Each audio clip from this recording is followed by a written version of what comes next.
Hello and welcome to Talking Dogs on a Monday. Of course, today we are speaking all things the willwego.com Irish Saint Ledger from the wonderful Limerick Stadium. I'm joined as always by the exiled dub Tommy Lyons from his Youghal base, and me oh my, what a fine, well-dressed young man. There ain't no show like a Joe show. Isn't that right? Here we go. Early indications would suggest, Tommy, that Joe is shouting for Swords Rex in the white jacket in the final of the Ledger. Joe Sheahan, how are you? All the way from Dubai. You are moulding the generation of the future over there, being a school teacher, but you took a bit of time off to view the Ledger action over the weekend. Any day I get to spend time chatting to legends like yourself and Tommy Lyons, Ian, is a fantastic day. I'm very delighted and privileged to be joined by two legends of the sport like yourself. I will say something, Joe. Now, you've made a very good start to this podcast. Okay, let it be said. It's all downhill from flattery will get you everywhere, my friend. Flattery will get you everywhere. Tommy Lyons, a great couple of races in the willwego.com Irish Saint Ledger. Sadly, another holiday was a non-runner, but we had 11 of Ireland's finest in action and two wonderful winners, it has to be said. Yeah, look at the five of them that were in the first heat without another holiday. Clonmel, Treaty, Ballinbola, Una, Swords Rex, Bobsleigh, Dream, and Gaytime, Hugo. Yeah, amazing, they're pretty much luminaries of. Yeah, some talent. It's unbelievable talent. It's fantastic. And the curious thing, but of course this can happen, that it was the other heat was the faster of the two semi-finals, so it's that can happen. But it's not a surprise either. Sober glory. We'll get onto it in detail in a minute, but there was a lot to like about the performance too. It certainly was. Joe, you've been keeping a keen eye on all the Limerick action, of course. You are a son of the treaty, and by all accounts, I think this is as strong a ledger as I can remember. Yeah, I was actually chatting to Muriel Murphy, who's family-owned Clonmel Treaty, and she said they named the pups right after Limerick won the All-Ireland. So aptly named Clonmel Treaty. Was a fantastic performance, and from a local perspective, it's great to see Murphy's local family having a runner in the final as well. And of course, Corona Ryan, who bred the Beepers Greyhound as well. But yeah, it's been a phenomenal Ledger. As Tommy said, look at that first semi-final line of Clonmel Treaty, Ballinbola, Swords Rex, Bobsleigh, Dream, Gaytime. It's as good as any classic final you'd see anywhere. Like, to have that for a semi-final Ledger was just phenomenal. And I wish I was at home for it, but it was just fantastic competition so far, and fantastic to have willwego.com stepping up to the plate for sponsorship. So that's fantastic news as well. Yeah, absolutely. Listen, Joe, use that tie there now to just wipe your tears away. Your sense of longing. We can sense it off you. But you were saying to me off air before we started that the Ledger falls into a nice little time for you next year, of course, with the way the calendar's been altered. You will be back in 2024, but sadly you'll be making no appearance in 2023. From a selfish perspective, I'm excited by the Ledger happening in August next year, because I'll be back at home or off school for 2 months in the summer. So I'll be back home, and hopefully, if I get the call, I might just play a gig on the final night. We'll have a bit of the Joe show on the final night of the Ledger next year. I tell you what, Tom. You know, some would say we're mercenaries, but I'll tell you what, we are nothing compared to the Sheahan fella. Let's get into it. I'm booked in already. Yeah. No, but you're in as a stand-up comedian. You're not in as a musician. I can tell you, I've heard you sing, and that ain't singing. Let's go on, right? The opening semi-final of the willwego.com Irish Saint Ledger. And Tommy, we spoke about this race at length last week, and I think I'd like to say we were both right. I said that Swords Rex was absolutely certainty. I'd like to say you were wrong. I would like to say that Swords Rex was a certainty to lead, and I was absolutely proven 100% correct. Obviously, another holiday missing changed the shape of the race, but it has to be said that Clonmel Treaty was simply sensational. I feel Swords Rex ran below par. Tired perhaps, I don't know, but it wasn't him. He's done 29.60, like we've seen him do considerably faster in the previous 2 weeks. Is it a case of time catching up from Tommy? Yeah, it's an Owen, to be honest about it. I'd like to go back and listen to last week's again just to see what might have been said, but I haven't time at the moment. Lots of things, lots of puzzles about it. But a lot of things answered as well. And the one thing that was answered for me anyway was that Clonmel Treaty is absolutely and utterly at his best, because he was behind. We questioned what would happen because of what we had seen in Clonmel and the like. We questioned what would happen if he was led down to the third bend. We got our answer emphatically. He had been a length faster than Swords Rex down the back last week. He was a length or maybe a length and a half faster than him down the back straight this week, and drove that third bend incredibly well. That was the big question mark. Was it he could drive the bend with a dog in his inside, and he really did answer it, as you said, emphatically. And it just makes me think I just can't have it that he's a Limerick dog. I just can't have it. He's just a dog. A dog that can do it anywhere, in my opinion. I just can't have it that the dog only produces best in Limerick. He's a phenomenally fast dog, and I would put it down to the fact that there must have been some issues along the way, which they've worked on. Obviously, it's taken time, but it's worked exceptionally well because the performance the other night was something special. There aren't. I don't know if I thought there was any dog in Ireland. Never mind, for it to happen the other night, a dog to come by Swords Rex that way. When Sword Rex gets a great start, and I certainly can't remember a time where Swords Rex got to the front as easy as he did there and was picked up. Can't remember any instance. So in that alone, but I think I agree with you in a sense where Clonbrien Treaty just looks like a dog that's so comfortable in his own skin, and as a result, we are seeing unbelievable performances. Like this is 29.43 and he's not in front. Like that's massive, Joe. Like you've seen some exceptional greyhounds go around Limerick in the last few years, since you turned 16 there, about 4 or 5 years ago. And Clonbrien Treaty has to be right up there amongst the very best of them. And I think as well, speaking of Limerick, it was a fantastic advertisement for the Connelly Kirby Memorial, the winner of the 2022 and 2023 renewal, battling up the back straight. And as you said, I don't think there was many excuses for Swords Rex. I know, he's had a long season and he's given some fantastic performances this year, but Clonbrien Treaty looks to be Cream seems to be rising to the top. He just seems to be peaking at the right time. Phenomenal run to pick up a dog like that in the way he did. I think the one to take out from that race was Ballabuluna. She ran a fantastic race. Really, really ran on strong. But yeah, it was a joy to watch two Connelly Kirby Memorial winners go battling out the way they did. But yeah, Clonbrien Treaty is going to be a worthy favourite Saturday night. Yeah, we often mention stud dogs and whatnot in this sort of platform. Tommy and Druby Sydney's been getting an awful lot of plaudits for a few years and for reasons, but it has to be said, Clonbrien Treaty really is flying the flag for Pastana this year. He's made a wonderful start. There'll be a few more Pastanas spoken about before the end of the evening, but Clonbrien Treaty really is absolutely flying. And of course, a homebred for the Murphys out of Clonbrien Millie. It must mean so much to the Murphy clan. Joe already alluded to it. Jim and Kay and obviously Muireann. It's just like they are really on a cloud over the last few years with Clonbrien Hero now Clonbrien Treaty. Just it's exceptional to have two dogs of such standing in such a short spell of time. It is, and the beauty of this one is that he's right back to his best, and maybe as I suggested this morning in my report, maybe even better than he was. I think like perhaps more professional than he was, certainly. But certainly, because even the night he won out of the Kirby, he won out of Trap 1, didn't he? Mm-hmm. And came out across it as we expected and whatever else. And it was a brilliant performance because there was depth in it. Even Gaytime Hugo, I think, was in that final. Was he in the final? Gaytime Hugo, he was. He was in four. He was in four in the final.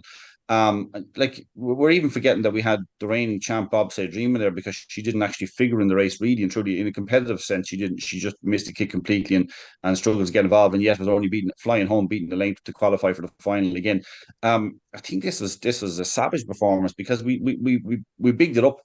And you can often be let down by something something leads and there's trouble in behind, and all of a sudden it's a no race, and you wonder what it might have been. This was a proper race. These were 5 absolutely fabulous top class greyhounds, and a great race. Okay, Gaytime Hugo missed a kick and didn't get competitive. Bobsleigh Dream moved in and tiny bit of trouble, but never competitive in terms of winning the race. But the other three, like Clonbrien Treaty, Swords Rex to lead, and then for Clonbrien Treaty to come past, I just loved it because I mean, it sounds like you're being bad when you're raising things in potential issues over the course of the watching these competitions. You say I've said numerous times I phrased it that Clonbrien Treaty hung up in the third bend in Clonmel a number of times, and it did. That's not been he got lost around Clonmel. Like you'd swear it was the third bend in Mullingar he was after entering when he was at Clonmel. He just seemed to get lost around it, and he even then managed to break 28 seconds at one point, like just highlighting his immense talent. And the funny thing was, we did mention it at the time during the Produce Stakes that the back straight pace was telling us that it was all still there, but there was something not allowing you to produce it from start to finish. And what he has done, look, we still question a little bit. Could he break well enough to put himself in a position to win heats of the Leger because it was such a strong Leger? And as I've said before, this Leger and the Laurels were like two completely different styles of classic, in the sense that one of them had emerging talent. This had all this proven talent in it. And do you know what the best thing was? Proven talent has come to the fore to show the depth of the Leger overall. So to produce a performance like that, and hey, like, nobody's saying he's an absolute stone cold certainty to win Saturday night's final, even though he's a great draw and all that sort of stuff. But that's the beauty of what's left in the Leger, as well as he produced that on Saturday night. He has to go and produce it again next Saturday night. Yeah, and perhaps even better. Like as you said, he is 3 spots lower than Sober Glory. We'll get to in a moment. Behind him was Balnabola Una. Joe touched on her there. Joe, we've been beating the drum about her for a little while now. She is also strong, but she's only a December 21 whelp. She's now in a classic decider. It's testament to Pat Buckley, but like, she's one that you really are looking forward to seeing in action next year. Never mind next week. Yeah, absolutely. She's very, very young, and I think from Buckley's perspective, not that there's no pressure on him, but he's not going in there with a massive favourite as he's so used to doing. So, I mean, he's absolutely nothing to lose in that final. And the way she ran on, if she can come out and produce her best run from traps early doors, Balnabola Una will be banged there. I mean, she has 29.50 done in the first round, winning by 7 lengths. She has the form that if everything takes on the night, she could well be on the winner's podium. She's well capable of a 29.40 run, I would say, and no better trainer than Pat Buckley to produce the best run on the final night. We'll get to the final in a little while, but I think it's safe to say that perhaps the only trap I would have considered backing her from was trap 1, not because that's where she wants to be, but because she's on the right side of her rivals and less likely to find traffic unless she gets a bad squeeze. But I think she's going to get a clear enough passage, and I wouldn't be surprised to me if she made the frame again. Tommy, we're both fans of her. Balnabola Una, just another big run in second.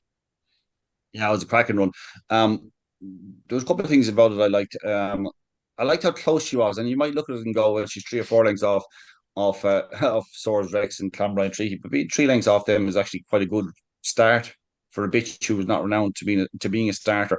And she's definitely getting, even though she missed it the previous week, she's definitely getting a little bit more consistency in her breaking and showing an ability to break that little bit better. She's never going to be like a lead of 550 class, lead Derby class type bitch. That's not what she's going to be. But I'm actually quite excited about what she's going to be. We talked about this last week or the week before. Quite excited about what she's going to develop into next year. I think there's more to come.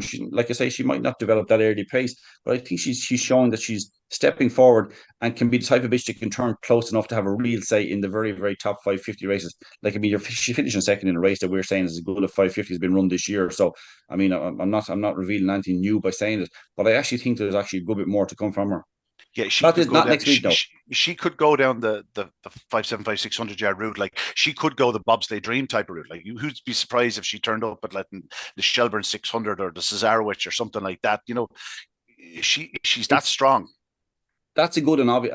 It's kind of an obvious comparison, but it's a good one, because I tell you why. You're right that I suspect the Connections will be tempted early next year to kind of step up and trip, but coming back to 550 for the Leger next year would be no problem to her, or taking a crack at the Derby would be no problem to her by that, because I think she's going to develop quite a bit over the course of next season. Yeah, no, absolutely. I remember she ran in the Yvonne Barry. Yeah, she did. Yeah. Obviously, Connections think that she's well capable of staying 600, and she's at that age, as you said, December 21, where they're at that age where they can find a couple of lengths improvements. Yeah. Unsurprisingly, she hadn't raced when I was down at Pat Buckley's earlier in the year, and I remember him showing me his times book, and he said, "That's a fast lady, Una." She's a half sister to Balnabola Ed, and here we are, like a few months later, and she's in the Leger final. It's amazing how these trainers can tell before they've even put their foot on the racetrack. Really, yes, they've had trials, but even then, you can learn little enough with trials. You know what I mean? He just knew that she was fast. In behind her, the aforementioned sort of bobsleigh dream, it just didn't happen for her. The 3 very, very fast greyhounds got out in front of her, and she just couldn't quite make up the same ground as always down the back straight. Tommy, she did run on like a train, like she's on top of them, if not in front of them all, to the escape, which is testament to how strong and how powerful she is. But again, I would imagine she won't have much of a break. she could pick her own race at the Winter Racing Festival, couldn't she? Like a dual classic winner, another, semi-final of a classic here. Like they could run her in the sprint if they wanted. They could run her in the 600, run her 525, 550, 575. Just take your pick. She's a terrific bitch. Ability is unbelievable. Yeah, I actually think she ran a savage race because nothing happened for her early, and then she flew home. And I'd say in 3 or 4 strides after the line, she's in a qualifying spot. That's how close it was to being in a second leisure final. And you're thinking Gaytime Hugo is behind a very strong dog as well, is behind her as well, and she's pulling away from him. I think it's a better run than it looks. Even though the clock is 29:43 and which is behind the other semi-final, I still think overall when you're in that level of competition, it's harder to do those clocks, especially if you're not just getting away on a solo. I think that's overall. I think there's credit for all 5 runners in that race. Yep, I assume we'll be seeing Gaytime Hugo in the 600 and Winter Racing Festival night. It's hard not to, hark back to his Derby final night performance, picking up Bobsleigh Dream on the line over 600 yards, 32.09. I remember when Late Show did 32.20, thought it'd never be beaten. And here we are, a dog doing 32.09, coming from off the pace to pick up Bobsleigh Dream. That's how fast and how powerful he is. So I'm sure he'll have an immediate target in mind. Joe, onto the second heat. Bobsleigh, or Sober Glory, should I say, member of a very fast litter. We'll actually touch upon his sister in a few minutes, but Sober Glory, a dog who has always been hugely, hugely fast. Maybe we've always thought has lacked that probably yard traps or yard into the corner, but he got it at traps on this occasion. And he made a decisive move into the corner in a sense where if he'd gone up straight, he may have found himself in trouble. But at just the right point into the corner, he started to edge across. And all of a sudden, Mr. Chelm was squeezed out and Beeper's Lariat got a little bit tight in room. And that allowed him drive the opening corner, go around in front. Whereas if he'd stayed a very straight line, there was the potential that Mr. Chelm might have made up the half length needed in that final 35 yards into the corner and maybe just get in his way. But once he got on the bunny, this fellow is so powerful. It was all pretty straightforward. Yeah, absolutely. He's a greyhound who's been on my notebook since I do the KCLR radio stats for greyhound racing in Kilkenny Carlow Radio, and since he won that novice competition back in February, he's been one who's featuring highly on the notebook. He's ran a fantastic race, but it wasn't, as Tommy said, it wasn't all that surprising that he did that run. It wasn't all that surprising that he had the fastest semi-final run. He's a greyhound as 29:31 done on Derby final night in Shelbourne Park, which in a very class race where he had a good battle with Mr. Kellum. I was about to call him Kildare because he used to be called Kildare, but it was a fantastic run in 29:40. Looking at his splits as well, he certainly has the talent and capability to come out and produce a massive run. And I think Carl Ramsbottom, he's been, he's a very talented trainer. There's been times where he's been unlucky, had great dogs over the years, and I think it would be very fitting for him to have the glory in a race like the Ledger. He's a very talented trainer and there's a great team of dogs, and it'll be nice to see him and Sean Malone on the winners' podium as well on Saturday night. Yeah, Tommy Carroll's been knocking on the door. He's due a first classic success, and he certainly is a dog fast enough to do it. Again, he's going to need to be every bit as sharp at boxes. Very interesting to me that the sectionals, especially the first sectional, the one that appears on the card, the 290 sectional, 280 sectional, like, you're looking at the first semi-final. Like, I thought Swords Rex absolutely winged out. He does a 286. Like, he has a 274 in his card. Clonbrine Treaty, I thought, came away okay compared to what he's been coming away. Like, he's a full 14 spots slower than the previous week. And yet in this heat, Sober Glory, who's not noted as a flying starter, he does a what did he do? He did a 282, didn't he? He had 282 from Sober Glory. Like, would you, if I told you he's 4 spots faster to the opening line, would you have believed me? No, but I tell you, I found it. Mike talked about it last week about kind of struggling with tallying the sectionals and maybe with the finishing times and that sort of stuff. And that'd be another case, because I mean the 6 of them were nearly together going by the line the first time, nearly together to the bend. And the decisive move and an impressive move from Sober Glory was that bit you were talking about where he edged in, but he drove. And if he edged in without actually having the drive to go on, to really hunt around that first bend, he'd have been knocked out because he'd have been in all sorts of traffic. So, I mean, you love that performance. It was a different performance, I have to say, than the previous week when he was led, because he finished second and it was a good run and all that sort of stuff. But like, never looked like picking up well enough to get to Mr. Chelm that day.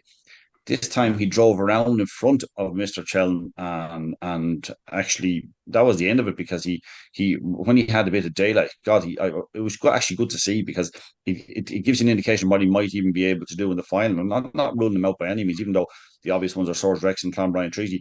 I'm not ruling him out because he has the potential to lead Ballinabulla Una. It's not a certainty, but this is just to see what he can do when he's in the clear. He only has one to clear, a bitch to clear, and maybe he can, maybe he can't. I'm not sure.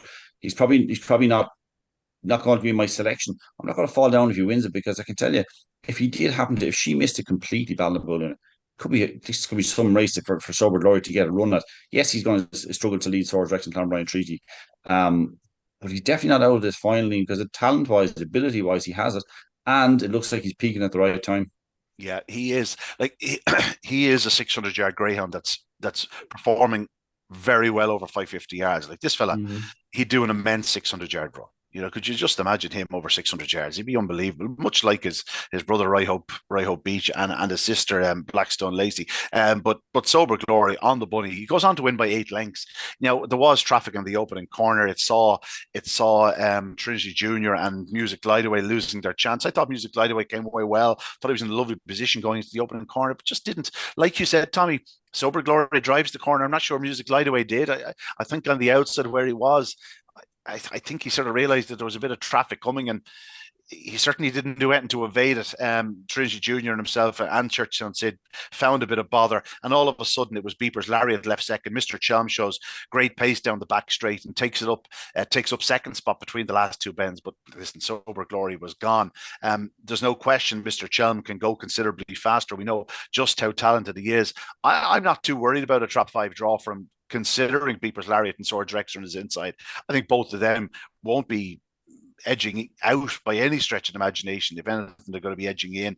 Mr. Shelman, if he did happen to make one of his better starts, can certainly play a part into the opening corner, but he's going to need to be at his sharpest. But talking about those two, you know, it looked like it wasn't going to work out for Mr. Chelman. Beeper's Lariat into the corner, and then bang, Greyhound racing happens, and they're left second and third. And thereafter, they were always going to qualify, albeit that Churchtown's Music Glideaway did run on very strongly for 4th spot. But let's talk about them briefly. Beeper's Lariat, firstly, Tommy, young Jack Kennelly with a classic finalist. There's your story there. Like, that's just incredible. Like, Beeper's Lariat has been an absolute model of consistency. There was one night he was beaten in the Derby place, and I said to myself, maybe it's time they started to move him on now. Maybe he could be one for the UK. And bang, the following week he came back to his very best. And here we are a few weeks later, and he's in a Ledger final. And he's running well, albeit he's going to be a big price, but you certainly couldn't completely dismiss him. Well, it's a brave and a good move to hold on to him, because for a young trainer, like, obviously you don't want to lose them, because this is your chance to showcase yourself. Okay, you mightn't expect to be you'd be hoping to be in a classic final. You mightn't expect it, but you have to be there on the big nights with a runner who's running well to showcase how good you are, if you want to attract owners or, you know, more greyhounds with that sort of ability. So it's actually a brave move and very good. Beeper's Lariat ran a cracking race. I do think now Music Glideaway was unlucky, because Trinity Junior was a hard dog to get by at first bend. It seemed to be Trinity Junior who clipped Music Glideaway at the first bend, seemed to cause him to lose his momentum. And then, funnily enough, Mr. Chelm and Beeper's Lariat both ran very wide down the back straight, and actually were so wide that they were almost forcing Music Glideaway back a little bit. And so he's beaten on your neck for qualifying, so he's probably a little bit unlucky, Music Glideaway. I'd kind of give him a pass on that. I'd say he was a bit unfortunate. But the problem was, of course, as well, even though Music Glideaway is a really, really strong dog, but you'd expect him to pick up probably the second and third. They're both good dogs, really good dogs, Mr. Chelm and Beeper's Lariat. You know, you can't get too many bumps along the way, or too many hold-ups, as I'd say, is what he got, particularly down the back, and still expect to pick up the ones in front. So a bit unlucky, because the only thing is, like, it doesn't really take away from the quality of the final. That there are 3 really good dogs, first, second, and third. Even though the second, third have beaten 8 lengths and 9 lengths respectively, they're obviously a lot better than that. We know that. Yeah, well, of course, Joe, you'd obviously know a lot more about Jack Kennelly than we would. Just talk us through. Yeah, we actually there's a gang of us here in Dubai. We started a new syndicate here. It's called the High from Dubai Syndicate. So, and we actually have 2 dogs in training with Jack. and he's a fantastic young man, and he's a brilliant trainer. He's so dedicated, and been to his kennels a good few times. The place is in tip-top shape, and he's hungry. He's hungry for success. You know, he's putting the time and he's putting the effort in. He's a good team around him. He's a lovely young man. And I was chatting to Beardan today, and he was saying he's just so happy for the O'Hanlon family as well, the owners as well, and that they're in the final. And yeah, of course, you know, like Lenny himself had a license. Like he was training his own dogs and a talented handler in his own right. And for him to put his faith in Jack obviously says enough about him. Where's Jack based, Joe? He's in Lizelton, so just North Kerry. So he's only about 30-40 minutes away from me. And lest I forget, People's Larry was bred by our own Corona Ryan. Oh, you've mentioned it already. That's twice now. Jeez, you're going to be getting a kiss in the cheek now next time you see Corona.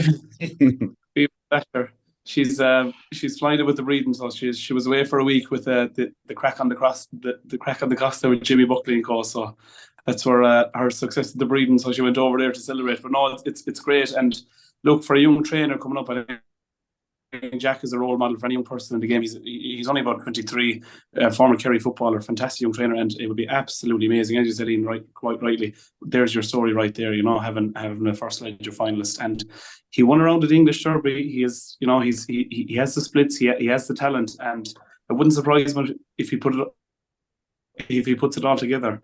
Probably the draw, you would have, you know, from his point of view, would probably want a better draw than what he has, but if he puts it all together on the night, who knows? Yeah, the one thing I want to say about Jack is that you said it there. He's at the English Derby. He wasn't afraid to travel. He's come to Shelbourne Park many's a night. Anybody looking for a young trainer with a bit of drive, you could do much worse than Jack. He won't be afraid to travel with the dog. So don't be concerned that you'll have to go to Limerick to see your dog running. Like if he has the ammunition, he'll take fire whatever track he wants to. That's what actually the boys in the syndicate were saying, that because there's fellas in the syndicate here in Dubai who are all over the country, and well, he's not going to race them in Dubai now, Joe. In fairness to him. well, whenever they're home, these fellas are from all over the country, so that they might get a race in Shelbourne Park or wherever he needs to go. But Jack is hungry for success, and I think he deserves, you know, for the work he's put in, as they all do. You know, they're all hungry for success. But I think, you know, he's a fantastic young man, and it's great to see so many young people going well in the game at the moment. He's a fantastic lad. Yeah, Tommy. Yeah, well, but like Scott Phelan and Ciara Byrne, like as well as Derby finalist. I mean, it's been a good year for that. It's been really good year to see. Good year, yeah. To see young trainers coming through, really has. The only thing the whole thing that set me off a little bit there was the crack on the Costa. I never heard of that before, but I had to look it up there now a minute ago. That'll be for you next year, Ian. Tommy, there's been a year-long campaign by Pat Buckley and Damien Lonigan to try and get me over. And I said, lads, I'm a happily married man with 3 kids. I want to keep it that way. Do you know what I mean? Damien actually did MC this year. Damien Lonigan, a man of multi-talents. Last year I was getting all sorts of videos. Corona told me if Beepers wins the Ledger, she'll get her 10% breeders fund, so she'll take the 3 of us out with her. Like 1,000 events, she'll take us all out. Oh, best of luck with that. And so on to the final, gentlemen. Let's talk about the decider. You spoke there about the young trainer, Pat Buckley, Carol Ramsbottom, Graham Holland, Jack Kennelly, Peter Cronin, and a second runner for Graham Holland. Some big names there. 1 or 2 seeking their first classic success, of course. It's a great final, Joe, from start to finish. Like, yes, there will be dogs at bigger prices, but those dogs at bigger prices are like they're hugely talented, as you say. There's no weak link in this Ledger final, should I say. It's just an exceptional decider. Yeah, it really is. Look at the draw of Bella Una. I think Buckley will be very happy about her draw. Sober Glory, as you said, if Una misses it a small bit, he'll get to the fence and he drives on. He's a real powerhouse. Against him, if he's on the fence and driving into the second bend in front, Swords Rex, well, we all know what he's capable of. I just wonder, from last week's run, you know, well, no better man than Graham Holland to produce him in fine fettle on the night. But you'd wonder after last week's performance, is he just a small bit tired from the year? He's put in a magnificent year. People's Larry, as he said, well able to produce it on the night. Mr. Kellam has just been a fantastic greyhound since he's been running, and he was a Kirby finalist as well last year, and he's been a fantastic greyhound for Peter Cronin. And then look, the Clonmel Treaty, as you said, it has strength, it has depth. It's a fantastic final. And I know we say that every year, but this year really is exceptional. Yeah. I mean, to have, your two Kirby winners and whatnot, it's just phenomenal. What Joe said is right. It's so strong. And again, Kirby form on offer plenty here. But when it comes down to it, I think it's probably safe to say the Clonmel Treaty will be favoured, will he? After last week's performance and just give him the draw. You'd have to imagine so. Like after that run, it's Clonmel Treaty's form around the track, just that touch of class. And as you said, the draw, he's safe enough out there in the stripes. So you'd have to say so. But who would you think after that for second and third favourite? Who would you be looking at there? Oh, well, there's the question. I listen. It'll be down to Sober Glory and Swords Rex. I would say, just given the fact that he has the early speed advantage, Swords Rex will probably be second in, with the idea that Sober Glory would be sort of hot in their heels. I don't think there'll be much disparity in terms of, I think they'll all be pretty close in the betting. You'll have Balnabola Una and Mr. Chelm next, probably Mr. Chelm ahead of Balnabola Una, and then Beepers Larry's will be the outside of the party. Tommy, what's your own view on the race itself? Like Clonmel Treaty be favourite, Swords Rex will be second favourite. They'll be clear. They'll be clear of the rest. Sober Glory will be third favourite, but it'll be a bit back. Balnabola Una will struggle to I think she'll struggle to kind of get involved early enough to have a say in the finish. Beepers Larry has a tricky draw. Mr. Chelm was a little bit disappointing for me last week, and I'm struggling to see how he can get competitive from there. It's not that he can't cope with the draw; he can cope with the draw fine himself, but I think it's a big ask to get across and get that run early. So I mean, to me, it's about how well Clonmel Treaty breaks. I know he didn't fly out traps and he kind of moved a little bit right the other night, but I'm struggling to see how it was a 282 the previous week and 296 the other night. I'm willing to bet that they're not exactly 100%. Clonmel Treaty to me has to be favoured based on the fact that he's going the right direction. If you thought that it all depends on what you think of Swords Rex run the other night.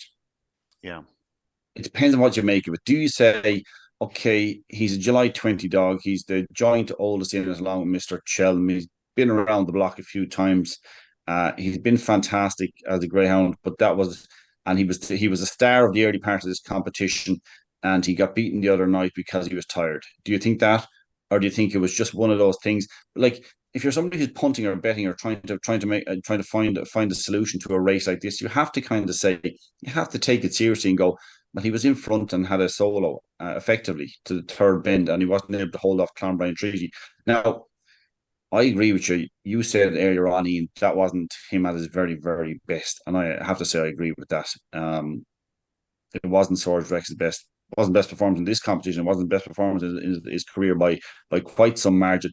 But like, how can he be fresh and do things differently next Saturday night? That's what you're trying to figure out. And that's the challenge. And that's the challenge that Graham Holland's facing. What do you do? Do you just leave him on his bench? Give him a small bit of work in midweek and just feed him up well and just make sure the happy's and content with himself and hope that he springs back to life? I don't know what to do. Like, I don't train greyhounds. I'll never pretend to be an expert or anything like it. But for me, he looks like a dog that last week, well, yeah, it was a subpar round for him. But I've seen Graham Holland before, and his dogs can come back to form pretty quick, and it'd be no surprise to me nor you if he popped out and did 29-30 and won. I'm quite certain at this stage of the week that when my article appears in the Examiner on Saturday, I'll be tipping Clonmel Treaty. I just will, because the progressive profile, and I think it's the way I look at races and things, and the way I look at form overall. I'll be tipping him, but I won't be surprised. Even though I said it early on that I didn't think Swords Rex could win it, it was a combination of the run in the first round where he got all sorts of trouble. And I know he ran such a hard race. At his age, it's going to leave a bit of a mark, in my opinion. Now, you wouldn't think that the next two rounds he produced two fabulous performances, right? The 29-27 from Trap 1 was ridiculously good. But you're thinking, as he gets older, it's hard to do it week in, week out. And even though he was well beaten and the time was slow, obviously in the first round, he still ran as hard as he did in the next 2 rounds, if you ask me. So he's after having 4 really, really hard races, in my opinion, at this stage of his career. But I'm kind of caught here a little bit, because I wish he had won the English Derby, and not because of Gaytime Nemo's connections, fair play to him, and all that sort of stuff, and they deserve him the night. But I think he deserves something like that. Yeah. As a dog, as a greyhound of the quality he's been for the past few years, he was so unlucky that twice in a derby it didn't happen for him. You know what I mean? It just like because obviously we put so much emphasis on the derby, and we remember the derby winners a bit more than we remember every other classic winner and the like. Like, I wish he had won that. Like, he had been so dominant, so far superior throughout the English Derby, and for everything to go pear shaped on the one night when you want him to go and produce it. So, like, even though I said at the start, and that's fine, like, and you know what I'm like, I'm opinionating these sort of things, that I didn't think he would win it, and I'm probably, I won't be tipping him up for Saturday night. I really won't be sorry if he wins it. I'd like him to cap. I'd like him to put a little cap on his career with something big like that. And that's that he's won classics. He's a terrific greyhound, but something about it feels like that he's that good, and he has been that good for a few years. That I still feel, and this is a bit straight, I feel there's something a little bit missing on it. I'd like it to be capped or crowned or something just toward the end of his career. Now he might race on for 6 more months, that's up to them, whatever they want to do with it. But I just wish that English Derby had fallen his way. So I kind of will be supporting him in a way on Saturday night, even though I definitely won't be tipping him. Yeah. No, I suspect had he won the English Derby, we wouldn't have even seen him in the Ledger. I would say he would Possibly, have been retired. I tend to agree with you in a sense where it just didn't happen for him in the really major nights. Yes, he's won a Kirby. It's the Kirby. It's €80,000. Easy grand. But it's not a derby, shall we say? And he won the Easter Cup. And we have this tendency, even though the Easter Cup is the most famous old competition in the calendar, we still have this view of the Easter Cup as a stepping stone to going on to the derbies. Do you know, that sort of way? And he's won the 2 of them, and he couldn't have been any more impressive. And his performances from start to finish through his career, it'll be a great way for him to finish. Now, whether they be tempted to go for the Winter Race Festival, if he won the Ledger, I'm sure that €10,000 will be there shining like a beacon. But it'll be a great finish for him. I suspect we'll see a better Swords Rex on Saturday night. Whether that's good enough, well, we'll find out. But all I know is that he is the one dog that has proven that he can do it on the big night. And let's see. If he's 1 length better to the third bend, 1 length, and he went back how long far to the third bend on the previously, if he's 1 length better to the third bend, well, that forces Clonmel Treaty to be a length better to the third bend, because to try get around him. Because if he doesn't get around him by the third bend, Clonmel Treaty's not coming by Swords Rex in the straight. Yeah, no, absolutely not. Absolutely not. Joe, give us your take. What's going to win it? Once swallowed, never made a summer. And I think one moderate run out of Swords Rex can well be forgiven. And I think no better man than Graham Holland to have him absolutely firing on Saturday night.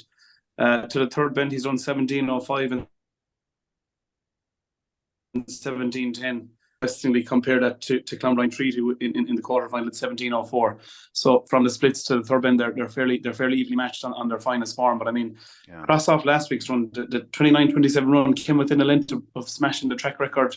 We're talking about him being old, but only 2 weeks ago he almost broke our track record. So is it? I think he can be more than forgiven that run. Upon reflection on it, and I'm really looking forward to seeing it. It'd be cool to see them in a buckle down the back straight again, 2 Kirby winners going at it. But that would be something special. Again, it would be something special, no question about it. Of the others, let's go to Sober Glory. Where do you see his chance? Where does it lie? If Ballybulloona misses it any bit, and Sober Glory gets to that fence, he is a battler of a greyhound. Like he's a hearty greyhound, and it'll take whoever's coming from behind him an enormous run to pass him out. You wouldn't even bet on anything pass him out if he can get to the fence. And I think this is where his chance lies, because he has a real live chance he probably has a shade early better pace than Ballybulloona, which means if he can break a length better to the fencing and get to the rail in front. I mean, look, I have his splits here to the corner. He's done very, very fast runs to the corner, and if he can get he can get in front, it could be game over, ball burst after that. Yeah, it could be. Tommy, Sober Glory. Listen, it's we can talk ourselves backwards around these finals, and we often do, but it often comes down to the first stride. What dog takes the flyer? And if any of the dogs take a flyer, they have a strong chance. But the most likely pace setters are probably the three we've mentioned: Clonbrine, Treaty, Swords, Rex, and thereafter Sober Glory. After last week's performance, you have to suggest is a potential pace setter also. Your vote will go for Clonbrine, Treaty. Am I safe to say that 2 and 3 would be in your frame calculations? Oh, they have to be. Ballinbola Una, like a trap one, which we talked about being a difficult trap. Okay, Swords Rex was able to cope from, but he's a thorough professional at the top level. Ballinbola Una was out of it earlier on in the competition a couple of runs ago and missed the kick. And that was actually, as I've said, around those runs that weren't in trap one, she was actually breaking better than ever and has shown signs that I think it's a difficult box. And that might help Sober Dory in quite a way. If she happened to miss it completely, it would give him the rails. Now, I don't think he's going to lead, and he's still going to have to make up the ground, and I'm not sure that he can. I'll just be interested to see how close he'll be. Beavers Larry, a tricky draw. Mr. Chelm, the same thing, tricky draw. I struggle to see where they will get themselves in front or position to come from behind. They'll probably need a bit of trouble. You've said quite a number of times that Swords Rex, you just love to paint the white jacket on him. He's got it Saturday night. I don't see how he won't break and be in front out of traps or certainly level with Clonbrine Treaty. It's all about to me, it's all about how well Clonbrine Treaty breaks. Now, I am saying here that obviously I'm going to be tipping the bottom. I'm going to have to tip the bottom because progressive dog going the right direction, better than ever in my opinion, and with the potential of more to come. But I won't fall down with Sober Dory wins because it is the type of race that could. There's just that small potential that maybe Swords Rex and Clonbrine Treaty could meet at the wrong time. If in theory, right? If in theory Swords Rex is very slightly gone backwards, right? Just tired, whatever it is, right?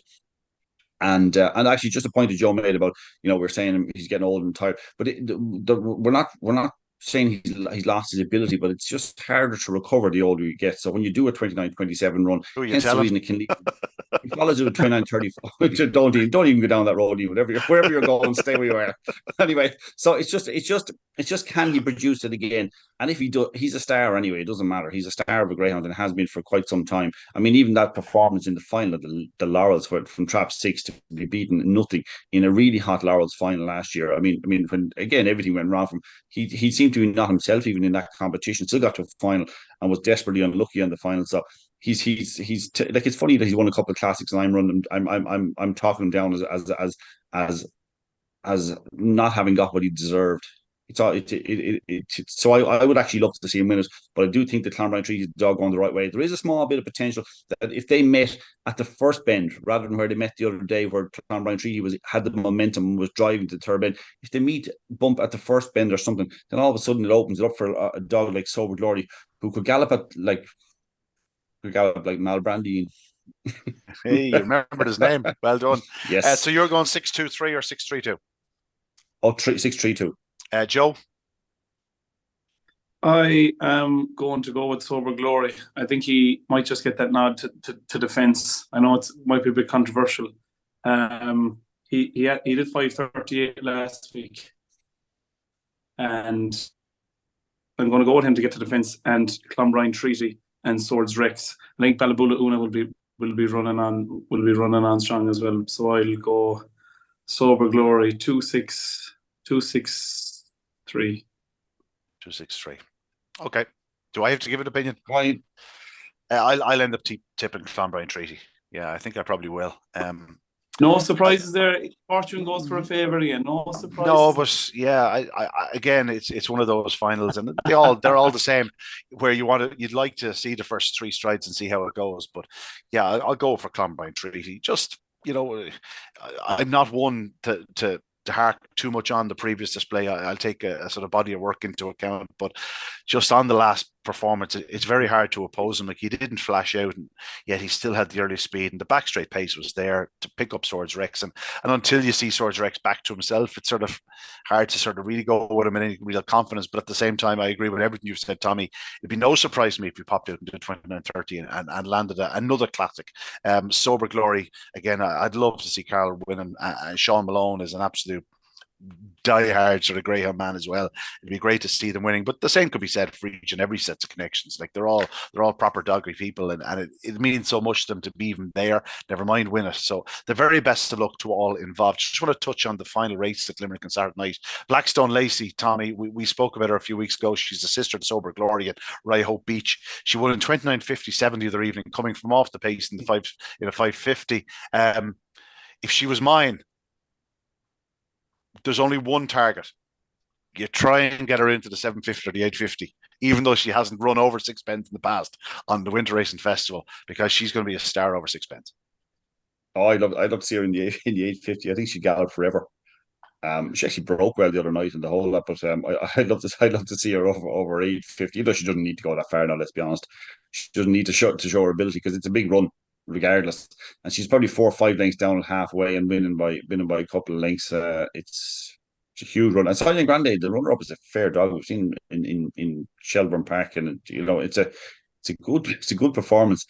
It kind of feels I'd say he was looking at his wing mirrors at third bend, going, lovely, I have this in hand. And then all of a sudden she passed him in the home straight. He went, where did she come from? Yeah, like there have been a couple of runs along the way where we'd be going, oh, she's just going to do something special when she gets 6 bends. I don't think that anybody's going to decide, hey, we'll go from 550 to 850. I'd imagine they'll try to go 750. Although that might be a red hot race. Yeah, just this morning, actually, it's up online at this stage. Druppy's Clue, the English Ledger winner, is going for the 750. I would normally be willing to take on the English runners coming over, but this fella's special. This fella is really immensely strong and immensely special. Very interesting to see how he handles Shelbourne Park. I think he's coming over for a trial this weekend. Given his ability and his engine, he could do a serious run. But he'll need to. Your old pal Kilturk Road did a 28.12 in a trial ahead of racing at Shelbourne Park on Saturday night, suggesting she is ready and raring to go. And she probably had somebody else in the trial with her. She beat her the head. She's Don't start. Joe, just a question: Would it be difficult? Would it be difficult if having not run over 6 bends to get into those races and that? Like, because there's a nice little depth quality in the 750. Maybe it might be easier to get into the 850 than the 750. It has happened. The 850 was won by a bitch, Ballyket Beauty. She was having her first ever 6 bend race. She got loose in the 850 and ran away from them. She ended up winning the marathon the following year over 1,000 yards. Yeah, she was a special stayer, that lady. But I'm just saying, would it just be a case that there are so many really good 750? We seem to have good stayers this year. That there are a good few 750 dogs that have the proven form. I mean, they surely have to get in front. I would say that's going to be her problem, trying to get into that. Now, there is a novice 750 competition that kicks off next week, and it's still worth good money, though. It's still worth very good money, and that final finishes on the first night of the festival. It's probably worth 2,500. It could be 5,000. I don't know. Like, it's good money. It's not to be sniffed at. All I know is that you have one for the future, and why not give her a little bit of an easier test rather than the full blown tough test? But yeah, as I said, it could be tougher to get into. Could be tougher to get into 750 and 850 this year, especially if 1 or 2 more English runners come over. Because as you said, there's some really proven performers. Joe, Ledger Finals, very special night. 6 p.m. gates open at Limerick. There is music after racing. I've been told that there's very limited ability left. If by chance you see this, and while we are recording it a few hours before it goes out, those spaces may well have been filled, but it's certainly worth your trying to get in. There will be general admission of the night, and you were saying Jody is looking for open racers for what should be a wonderful nice racing. Yeah, open race was required for all distances for entries for this week, and if you've been to Ledger Final night before, especially as a Limerick man, there's something so special about that night. And you think of the great Greyhounds who won it over the year. Remember What a Tornado all those years ago. It's just a very special competition in the hearts of people in Limerick and in the Midwest, and indeed Greyhound people all over the country. It's a very special night, and it's make sure you get on out. Even it'll be worth the travel. It'll be worth the travel, really, and no matter where you are.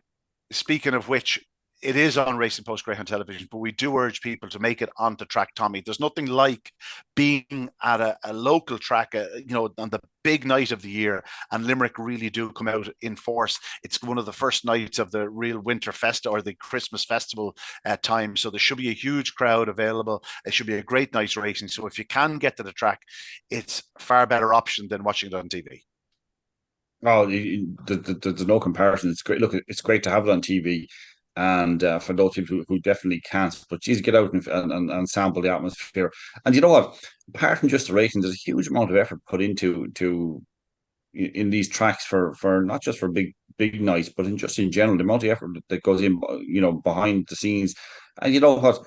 For those people who haven't been there, you'll meet retired greyhounds, and you'll all this sort of effort to kind of open to make the game more open and accessible to people.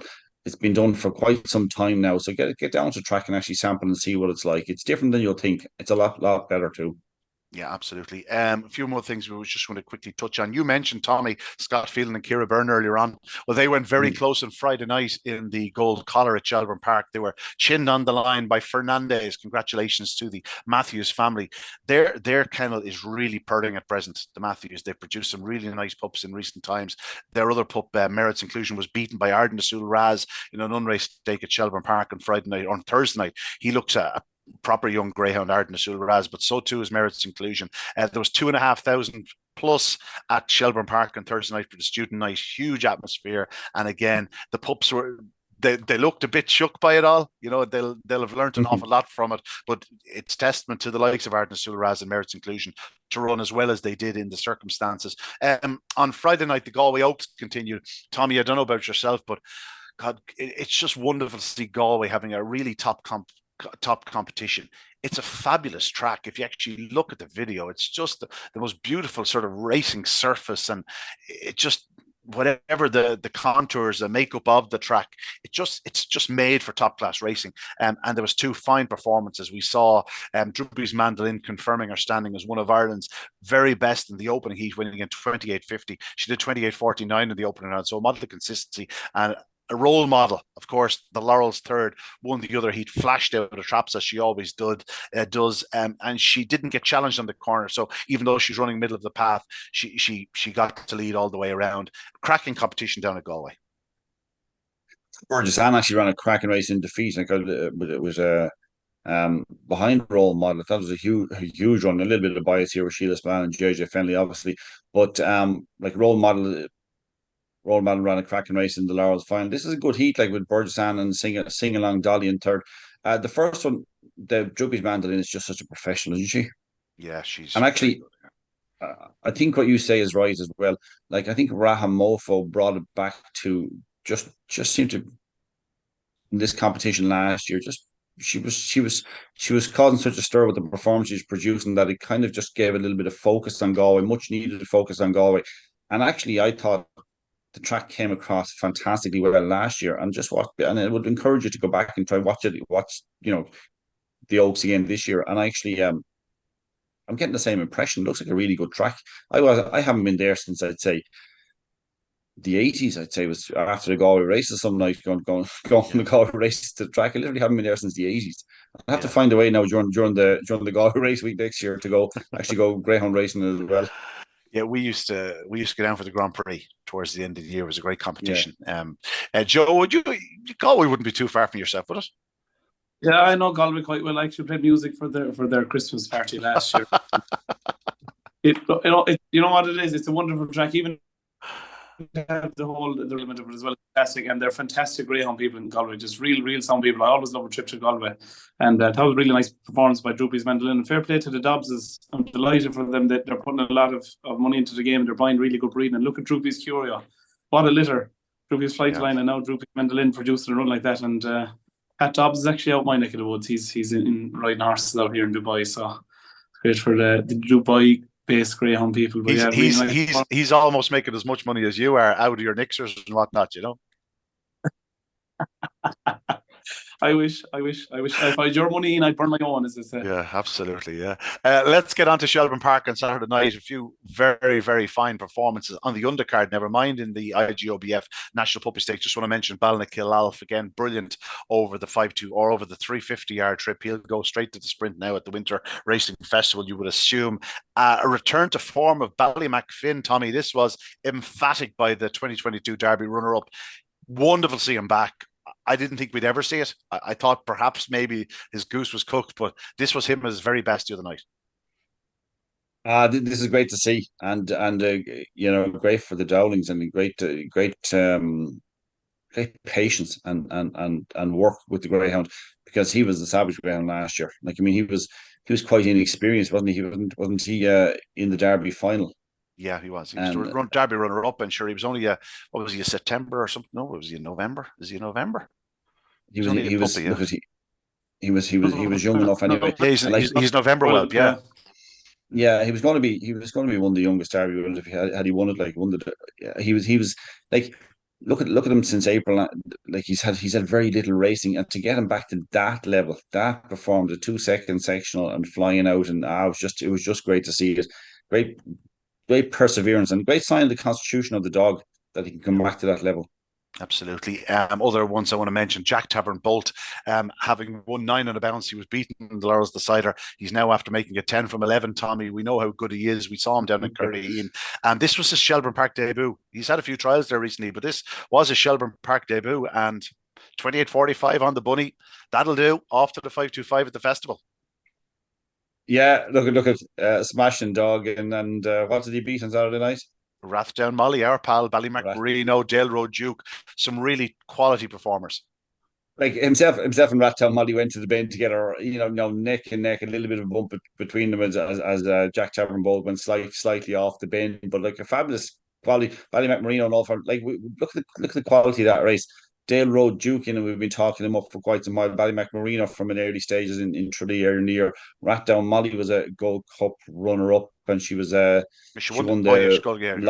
Laurels Consolation. Yeah, and Laurels Consolation, and she actually ran an amazing race in the semi-final. She was often lucky not to qualify for the Laurels final.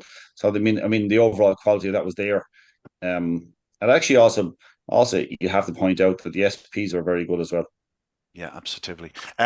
Just one more to mention there: Jetstream Breeze in the finale, winning by a length from Penny's Links. I thought both ran very, very well. Penny's Links really caught the eye, finishing like a train. Ballymac Walt just didn't stay it, as many of us suspected. Nomadic Nova didn't get loose again, Tommy. They've tried him over the further trip, maybe getting the early speed into play, but he's just not breaking. There's a huge run in this Nomadic Nova. We'll keep beating the drum until it happens, and then we'll tell ourselves we sure aren't we great fellas altogether. Let's get into the heats of National Puppy Stake very quickly. Scooby Countess and Mustang Fever. Tommy, 2 bitches, no surprise. No, how long do we have to be talking about this? I think we can almost stop at this stage, because the standard of bitches, they're as good as the dogs in general. Overall, the quality is brilliant, and of course Jennifer O'Donnell with yet another really good. I thought the Fate Point actually ran. Showed loads of pace down the back straight. Scooby Countess was probably just too strong for him, but yeah, he's an accident waiting to happen. Clonmel Curley was the heat winner for Heat 3. Did you take a look at them, Joe? Yeah, and do you know what strikes me the most about the results of the night is, will we ever see the likes of Droopy Sydney again? No, I wasn't there Saturday night, and I was doing the report next morning, and I was just looking up the spread as you're doing each race, and it was just Sydney. There was about 6 or 7 Sydneys on the night. Won the first heat, 1-2 in the second heat, first 3 home in the third heat, and then they had the second in the fourth. Will we ever see his likes again? It's phenomenal, like absolutely phenomenal. And he wasn't a dog who was renowned for his racing. He did it the hard way, basically. And he's just absolutely phenomenal. I was delighted to see a daughter of Scooby Princess went on to that. I remember Scooby Princess, how good she was. I remember she won the Limerick Oaks. Yeah, absolutely. As well, and Fernand has a lovely team. Yeah. I don't think they'll have any problem selling the next litter. Moving on to Heat 3, Clonmel Curly Tommy. If I had your money, I'd buy one of them, Ian. You know, if you had my money, you'd buy 3 of them. Clonmel Curly Tommy won the Hennerty down in Cork. We know how very fast he is. He's immensely strong, but he had no right to win this the other evening. 28.71 doesn't tell a tale. Like, if he popped out next week, he'll do 28 seconds. This is just a monster of a greyhound.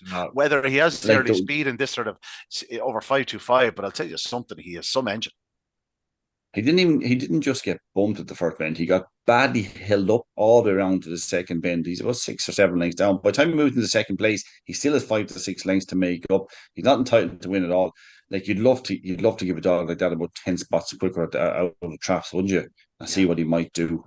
Yeah, look, he's so lightly raced. There's a potential that things can improve in that department. It's not like he walked out in his 2 runs currently 346, 340 are okay. They're not top class, but like you could say, we thought Druby Flightline mightn't be a flying early pacer when he started off. Look at him now. Yeah, no, he's potentially very, very he's potentially world class. Like, you know, he's potentially up there with anything we've seen over the last while.